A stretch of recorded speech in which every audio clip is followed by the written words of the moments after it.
fait tellement d'écoles, entre autres l'internat des sœurs justement, où vous avez pu voir cette jeune fille qui a fait un témoignage sur moi, Claudia. J'ai fait Mermoz, j'ai fait Lamartine, j'ai fait Blaise Pascal, j'ai fait Tanonamako. J'ai fait beaucoup d'écoles, j'ai fait beaucoup d'écoles. Vous allez me demander pourquoi. I don't know. Voilà, j'ai fait beaucoup d'écoles et j'étais une très bonne élève. J'étais très bonne. J'étais quelqu'un de très simple, mais en même temps, on me remarquait. On me remarquait par mon travail et par ma manière soignée en fait de faire les choses. Et je donnais beaucoup d'amour autour de moi, donc voilà. J'étais quelqu'un d'assez remarquable, depuis toujours d'ailleurs. J'ai une mère en tout cas qui s'est beaucoup battue pour nous. Je vais laisser le terme aisé de côté et plutôt dire que j'ai une maman qui a saigné pour qu'on fasse les meilleurs voyages, les meilleures écoles, qu'on ait un chauffeur à disposition, qu'on ait une belle vie, qu'on n'ait rien à envier aux autres. Donc je vais laisser le terme aisé et juste dire que j'ai une maman qui était une lionne. Je veux dire, on ne peut pas cacher le soleil avec la main. Arrivé à un moment, quand même, la vraie nature sort. Je pense que ceux qui m'ont regardé quand je tournais Amine, classe A, Docteur Boris, j'avais toujours eu ces manières. Guillaume, tu me connais depuis très longtemps. Ces manières, elles ne me quittent pas. Donc après, oui, c'est clair que quand je serai avec toi à la maison, je fais « Hey Guillaume, on dit quoi ?» Et quand je suis là, je fais « Guillaume !» Mais c'est un peu normal en même temps. Il y a les caméras, il y a tout, mais après, ça reste moi. Ouais, le naturel. Le naturel, ça reste moi. J'ai mes petites manières à moi. Et puis voilà, c'est ça. C'est que ça. Donc dire que je joue un rôle, non. Non, je ne joue pas un rôle. On va dire que c'est une facette de ma personnalité. Ce côté très glam, ce côté, c'est partie de ma personnalité. J'ai un côté aussi très iggy, très hard, très bad girl. C'est aussi ma personnalité. Donc, Amine, il faut me prendre comme ça. Classe A, ça reste un super souvenir parce qu'il faut dire qu'à l'époque, on était l'une des premières séries comme ça, en fait, qui changeait. On avait l'habitude de voir les mamans comme Adrienne Coutouin, Bazé Thérèse et j'en passe. Et donc, justement, ça sortait de l'ordinaire, en fait, des nouvelles têtes, des personnes qui s'adonnaient au cinéma. Et donc, classe A, ça reste une très belle expérience. C'est d'ailleurs là que j'ai découvert mon talent d'actrice. Hein. Parce que je ne savais pas que je pouvais être actrice. Et donc, par la suite, je fais Amine. VI, vendeur d'illusions. Non, pas vendeur d'illusions. Qu'est-ce que je raconte, moi? Vendeur d'illusions, je travaille avec Patrice Hano, donc je n'étais pas actrice là-bas. J'ai fait plutôt le Go Show. Avec Mokobé, 113, Singila, Kamnouz et tout ça. C'était, on va dire, like, un sitcom qui passait comme ça, Sweet Face ou MTV, je ne sais plus trop.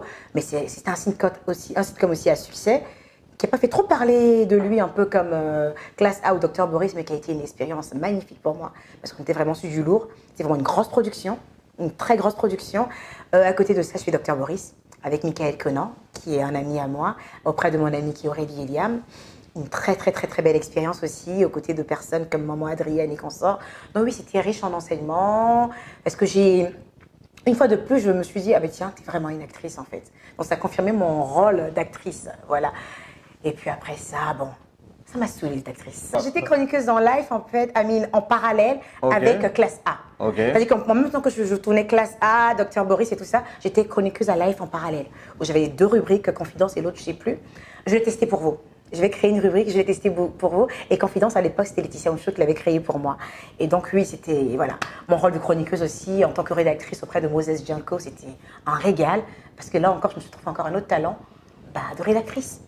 Mon premier homme, ça a été Rudolf Egnanco, Ruzi, qui m'a donné une très belle fille. Foumba, je l'ai rencontré en quelle année? Amine, je crois en 2009, 2008 ou 2009, je ne sais plus. Très belle expérience aussi, très belle expérience sentimentale. Parce que quand même, avec Foumba, il y sort quand même 2 enfants. Mon premier fils, mon premier garçon. Donc, j'avais pas eu de garçon, j'avais qu'une seule fille. Et puis, c'était la première fois pour moi d'accoucher à l'étranger, en France. En temps avec Maëva, j'ai accouché en Afrique avec maman autour, les grands-mères, les tatas. Et là, j'étais vraiment toute seule avec mon homme. Donc, c'est des expériences de vie qui ne se racontent pas, en fait. Ça se vit. Se retrouver seule à l'étranger, à accoucher seule dans une salle d'hôpital, dans le froid, avec juste un homme à t'enchever. Alors qu'auparavant, tu avais maman, tu avais les tantes, tu avais tout le monde. Donc, oui, et j'ai eu une vie très bien avec Kafumba. Très bien avec Kafumba. Après, c'est soldé par un divorce, avec beaucoup de bruit.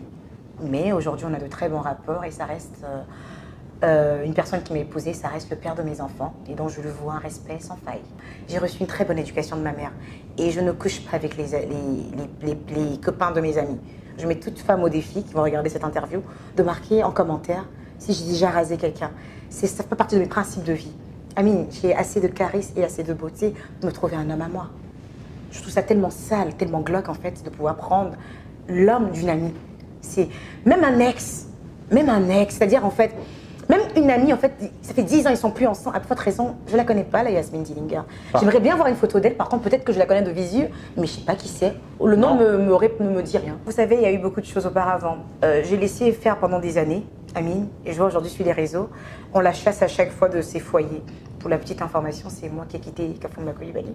Je le dis et je regarde la caméra, bien que j'ai de très bons rapports avec lui. C'est moi qui l'ai quitté. C'est moi qui ai quitté la maison d'Istanbul. Je suis partie. Je l'ai annoncé à sa famille, à lui. Je lui ai dit, je te quitte, je ne me sens plus bien avec toi, je ne suis plus amoureuse de toi. Aujourd'hui, je vois beaucoup de choses. Elle a trompé Kafou. Non, je pense que j'ai toujours été une femme très honnête. Quand je veux plus être avec un homme, je le dis. Et tous les hommes avec qui je ne suis plus aujourd'hui, c'est moi qui ai dit. Je n'ai jamais été une femme répudiée comme ce qu'on a envie de faire croire. Jamais. Ça me fait bizarre de parler de mon ancien mari parce qu'il a une belle vie aujourd'hui avec sa femme. Ils sont tellement heureux, mais malheureusement, enfin heureusement, malheureusement, je ne sais même pas quoi utiliser comme terme, il fait partie de ma vie. Donc à chaque fois, il faut qu'on en parle. Et Amine, je n'ai jamais été avec cet homme par intérêt parce que Kafou pourra vous le dire comment il a saigné pour pouvoir être avec moi. Kafou est quelqu'un de très discret, de très gentil. Donc voilà. Donc je pense qu'il m'a laissé surtout apprendre à le connaître et j'ai aimé le personnage en fait. J'ai aimé cet homme humble, gentil, malgré tout son argent, mais qui était humble et effacé. Et donc je pense que c'est ce qui m'a séduit chez lui. Il n'a pas eu besoin de mettre de l'argent devant. Il n'a pas eu besoin de... Amine, il n'a pas eu besoin de faire ça en fait, voilà. C'est démodé les mecs qui mettent de l'argent devant pour avoir une femme et tout ça. Non, on avait une relation très sincère et quand il n'y avait plus d'amour, j'ai eu l'honnêteté de lui dire que je ne l'aimais plus. Ce que les gens ne savaient pas parce que je lui avais déjà dit à Kafou que je ne l'aimais plus. Et je suis allée à Abidjan, j'ai fait ce que j'avais à faire à Abidjan, vivre ma vie de femme célibataire, bien que je n'étais pas encore divorcée sur le papier. Mais mon âme savait que je ne voulais plus rester avec lui. Beaucoup pensent que Suspect est mon ennemi, mais en fait, Suspect, il n'arrêtait pas de me provoquer. Il vient vraiment très poliment en tant que petit frère. Hé, la mère! Mais la mère, tu t'attaques à mon syndicat, là. Hé, la mère! Je dis, toi.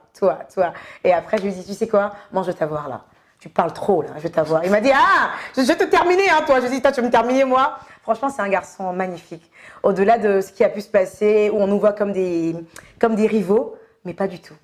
Voilà, on a fait ce qu'on avait à faire. C'était pas non plus pour un buzz. Je voulais vraiment affronter ce mec qui avait la grande gueule en DM là. Je voulais vraiment l'affronter et j'ai eu affaire à quelqu'un j'ai eu affaire à un homme. Je pensais que c'était un boy que j'ai affronté, mais le jour du game, j'ai vu que j'avais affaire à un homme qui avait la suite dans les idées et je l'ai respecté vraiment au sorti de cette battle et c'est quelqu'un que j'apprécie énormément. Les gens sont pas réalistes quand ils sont en public en fait. Quand ils sont en public, ils aiment laisser passer cette bonne image de ah oui, les sugar daddy et puis en off en fait ils font ça. Je retiens qu'il y a trop d'hypocrites en fait. Et c'est tellement pathétique. Les gens sont prêts en fait à donner une bonne image d'eux juste pour des clap hands. Tu vois ce que je te dis ou pas? Et moi en fait je fais partie de ces personnes là qui disent les choses et qui assument ce qui se passe par derrière. Donc au sorti de cette battle en fait, je me suis rendu compte qu'on était entouré de pas mal d'hypocrites. Je suis même reconnue des filles, figure-toi en fait, qui gèrent des sugar daddy en train de m'insulter sur les réseaux. C'est risible. Je suis revenue sur les réseaux en 2020, début 2020, j'étais à New York. Okay. Et je rentre dans un certain style de la femme très grande gueule. Je rentre dans la Emmanuelle grande gueule en fait. Donc on va dire que tout 2020, j'ai été la grande gueule. J'étais la personne qui disait haut et fort ce qu'elle pensait. Ça m'a valu des prix, ça m'a valu une réputation, ça m'a valu des injures, ça m'a valu un manque de respect total, ça m'a valu aussi des applaudissements. Donc, je ne me classerai pas dans la catégorie d'une blogueuse. Parce que pour ceux qui ne savent pas, être blogueuse, c'est tenir un blog. Être blogueuse, ce n'est pas péjoratif, hein, mais c'est juste que je n'ai même pas la qualité d'être une blogueuse parce que être blogueuse, c'est gérer un blog. Par contre, j'ai de l'influence. J'impacte. Okay. J'impacte dans tout ce que je fais. Et je le sens dans mes ventes, dans mon commerce, que je suis une impact, que je suis une influenceuse. Parce que plus tu influes, plus les gens veulent faire comme toi, et plus ça marche pour les affaires. Donc, je me classerai plutôt dans la catégorie influenceuse, businesswoman. Je connais Emma. Emma, on n'a plus de rapport. Quand on était plus jeune, on avait des rapports. Quand on était plus petite, on n'a plus de rapport. On n'a plus de rapport, mais on n'est pas ennemis. Mais on n'est pas, voilà, chacun fait sa vie. Mais on n'a plus de rapport. On n'a plus de rapport avec Emma. Pour ce que je vois sur le net, je pense que... Je ne dirais pas que j'apprécie ou que... Je ne sais pas comment je vais dire ça, en fait, mais Coco Emilia, elle est bonne, elle. Elle est bonne dans ce qu'elle fait en fait, j'aime beaucoup. Elle est très jeune, elle a déjà construit une maison, elle a des activités, elle bâtit. Et ce côté ambitieuse d'elle, j'adore. Après, je ne la connais pas.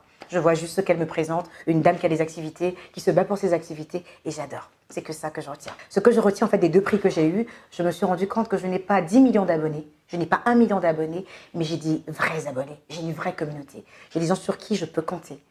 Donc oui, ce prix est mérité. Il est le dur travail en fait de mes abonnés. Donc oui, c'est mérité, Guillaume. Contrairement à ce que je lis souvent, ouais, ça invente une vie, c'est une menteuse, c'est une temps. Je suis une femme très vraie. Quand on te dit que tu t'inventes une vie, que tu n'as que dalle, que tu n'as rien, c'est dans les actes. C'est par exemple quand on te dit que tu n'as rien, bah, tu déposes une belle maison à ton nom. Quand on te dit que tu n'as rien, tu déposes un établissement où tu fais de l'argent. Quand on te dit que tu n'as rien, tu déposes et tu déposes. Ça sert à rien de blablater là. Mais si j'ai envie de dire, je m'offrais une boutique. Je ferai une boutique sur 2 niveaux. Donc dans quelques semaines, ma communauté pourra aller choper là-dessus sur Abidjan. À côté de ça, il m'a dit qu'il était propriétaire depuis maintenant près de 5 ans, ce que beaucoup ne savent pas. Je lis par-ci et par-là. En fait, Amine, je suis un mystère pour beaucoup de gens. Après, comme je dis, en fait, tout est dans les actes. Tout est dans les actes, en fait. Je ne trouve pas nécessaire de trop parler. Vous voyez tout à l'heure, je vous ai cité Coco Emilia parce que j'ai vu ce qu'elle a posé comme acte. J'ai vu sa maison qu'elle présente. J'ai vu ses boutiques qu'elle présente. À un moment, il faut arrêter de parler. Il faut montrer. Limite, les gens ont envie de me manquer de respect, en fait. Les gens ont envie de me rabaisser. Après, je me dis, c'est ma destinée. Chacun a sa... Vous voyez, par exemple, la chanteuse Britney Spears, je ne me compare pas à Britney Spears parce qu'elle est là et je suis là, il n'y a pas de souci. Mais Britney Spears, c'était pareil. Malgré toute la fortune qu'elle avait, malgré tout l'argent, elle n'arrêtait pas de se faire rabaisser aux États-Unis. On voulait tout le temps la rabaisser, la remettre en question. C'est mon étoile, c'est comme ça, je ne sais pas. C'est comme ça depuis que je suis toute petite. Hein. Même à l'école maternelle, c'était comme ça. Ce que je vis en ce moment, j'ai toujours vécu comme ça. Quand j'étais à l'école pilote, j'étais toute petite en maternelle. Et j'avais des amis qui étaient fans de moi à mourir, qui étaient prêtes à donner leur poitrine pour moi. Et puis j'avais un gros groupe de personnes qui me détestaient, j'avais que 4 ans. Et c'est ma mère qui m'a... J'avais 4 ans. Je veux dire, un enfant de 4 ans, qu'est-ce qu'on peut en vouloir à un enfant de 4 ans? Et ma mère me disait, depuis que tu es petite, en fait, tu es comme ça.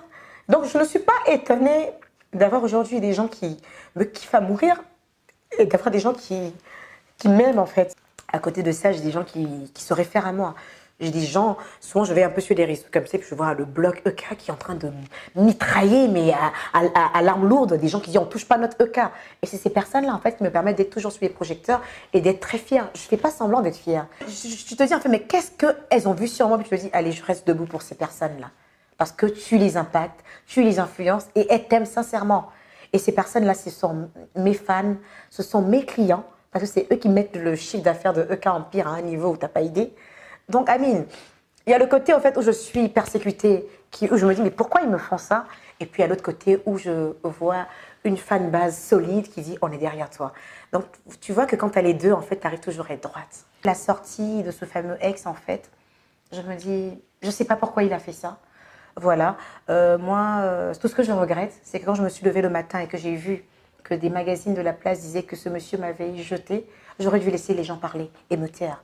Donc si j'ai un regret aujourd'hui à dire, en fait, c'est le fait que j'ai essayé de répondre. Même si ce n'est pas moi qui ai répondu directement, le fait que j'ai demandé à mes proches de répondre. On n'aurait jamais dû rentrer dans ça. Parce que cette personne peut-être cherchait une visibilité et malheureusement, je lui en ai donné un tout petit peu. Donc si j'ai un regret aujourd'hui, j'aurais dû me taire. Et 2021, c'est pour ça que j'ai lancé le challenge qui s'appelle en fait l'ignorance royale. Et je vais essayer de redevenir la Emmanuelle que j'étais avant, celle qui ne répond pas. Alors si j'ai un regret, je ne vais pas regretter ma relation avec lui, parce que je pense qu'il y avait des signes quand même qui ne trompaient pas, qui étaient capables de faire de telles choses. Donc je vais prendre sur moi. J'ai merdé. Je n'ai pas forcément fait le bon choix qu'il fallait pour moi. C'est fait, c'est fait. Je vais respecter cette relation que j'ai eue avec cette personne, parce que le fait de refuter cette relation, ce serait m'insulter moi-même. Je vais respecter ce temps partagé et je vais juste dire ciao, je ne veux plus parler de ce jeune homme. Je ne veux vraiment plus en reparler. Voilà, ça fait partie d'un passé sombre. Je n'ai plus rien à rajouter sur ce sujet. Quand j'ai divorcé, j'ai beaucoup travaillé, énormément. Et j'ai travaillé pour de grandes enseignes. J'ai travaillé pour Chanel. J'ai travaillé pour 66 des Champs-Élysées. J'ai travaillé pour Yves Saint Laurent et j'étais très très bien payée. En tant que RH, j'ai fait communication d'entreprise et j'ai le bac plus 5. J'ai pu beaucoup économiser. Comme mon petit côté de Jula est sorti à ce moment-là, j'ai fait pas mal de tantines où je faisais un bras, 2 bras. Et quand j'ai pu réunir mes sous, j'ai commencé à faire ma petite ligne de cosmétiques de pommade. Je vendais un peu. Je partais à New York, faire ma gamme de cosmétiques. Et quand j'ai eu un peu de capital encore, j'ai essayé maintenant de lancer ma ligne de corset. Après. En fait, c'est comme je dis toujours, c'est 10 francs qui font 1 million. Donc, je me l'applique à moi-même dans ma vraie vie. Je suis allée de rien, en travaillant. J'utilisais l'argent de mon travail. À l'époque, j'étais avec le père de mon dernier fils, qui sauve vraiment un amour, le père de mon dernier fils, parce qu'il me disait, tout l'argent que tu gagnes dans ton travail, n'utilise rien pour la maison. Le père de mon dernier enfant. Il me dit, n'utilise, qui est mon meilleur ami aujourd'hui d'ailleurs, il me dit, n'utilise rien pour la maison.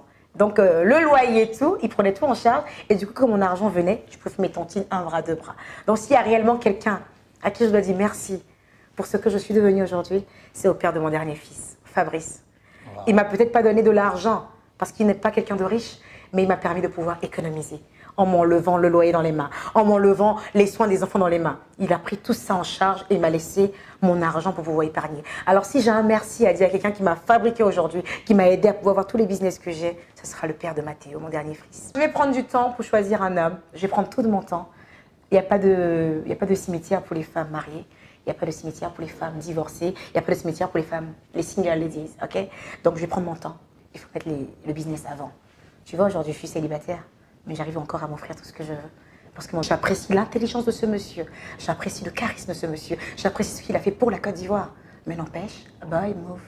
Il faut qu'il parte. Il ne faut pas être de trop. À un moment, il faut partir. C'était ça en fait le message. Être anti-Ouattara, jamais. Ah, pas du tout. J'assume, je suis une PDCI, je suis ni quoi que ce soit, je suis une PDCI et je l'assume aux yeux et aux yeux de tout le monde. Bah, j'ai surtout envie de vous dire en fait qu'on est des people, c'est vrai, des personnalités publiques, mais on n'en demeure pas moins des êtres humains. Vous voyez, j'ai versé une larme en me rappelant d'un truc qu'on m'a fait, j'avais l'âge de 4 ans, j'en ai 34, ça fait 30 ans. C'est vrai que je n'y pense pas tous les jours, mais dès qu'on me ramène un sujet, il y a tout qui se remet en place. Apprenez à nous aimer, apprenez à nous comprendre, apprenez à nous aider à glow up. Je parlais la dernière fois de la mentalité anglophone. Pourquoi au Ghana les gens percent? Parce que c'est les gens, c'est la communauté ghanéenne qui fait percer des actrices comme les Yvonne Nelson. Ils consomment du local. Nous, en fait, on aime toujours nous rabaisser, on aime nous vilipender, on aime nous prendre un peu... Tu vois le truc ou pas? Et moi, j'ai fait une campagne pour ma ligne de lingerie sculptante. J'ai mis un corset et tout ça. Quand Rihanna le fait, c'est... Quel corps de malade! Et quand c'est Mike Hater, prostituée. Et gars, il faut que ça stoppe tout ça. Il faut que ça stoppe. Si vous voulez qu'on soit comme les autres, il faut que ça stoppe. Les préjugés, quand ça concerne nos proches, il faut que ça stoppe. Donc c'est un peu ça.